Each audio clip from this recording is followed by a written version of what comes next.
देश भर में नीट पेपर लीक और फिर यूजीसी नेट परीक्षा के कैंसिल होने को लेकर बवाल मचा हुआ है। इस बीच सरकार ने बड़ा फैसला लेते हुए पेपर लीक को रोकने के लिए एक कड़े कानून को लागू कर दिया है। केंद्र सरकार ने लोक परीक्षा अधिनियम 2024 अधिसूचित किया है।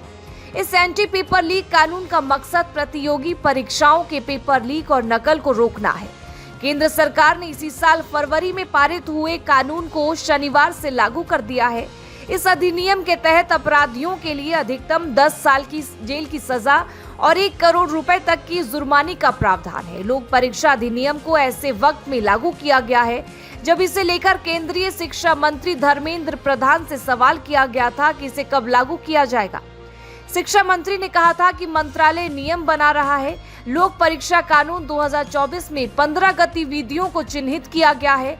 इनमें से किसी में भी शामिल होने पर जेल जाने या बैन होने तक की सजा मिल सकती है। तो नीचे इन 15 गतिविधियों की जानकारी हम आपको बता रहे हैं।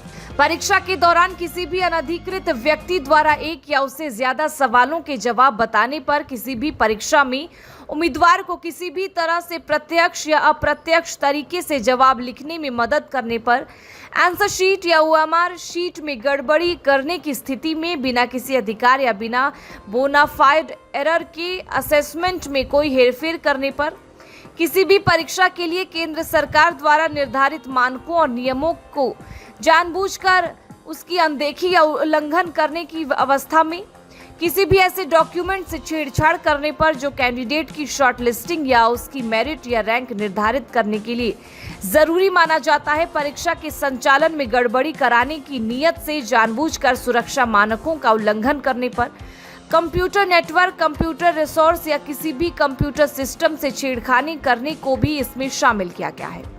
एग्जाम में घपला करने की नीयत से उम्मीदवार के सीटिंग अरेंजमेंट, एग्जाम डेट या शिफ्ट के आवंटन में गड़बड़ी करने पर, public exam authority, service provider या किसी भी सरकारी एजेंसी से संबंधित लोगों को धमकाने या किसी परीक्षा में व्यवधान पैदा करने पर, पैसे ऐंठने या धोखाधड़ी करने के लिए फर्जी वेबसाइट बनाने पर, फर्जी परीक्षा कराने, फर्जी एडमिट कार्ड या ऑफर लेटर जारी करने पर भी सजा हो सकती है।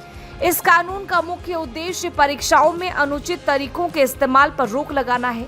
कानून में आरोपियों को 3 से 10 साल तक की सजा और न्यूनतम 1 करोड़ रुपए का जुर्माना लगाने का प्रावधान भी है।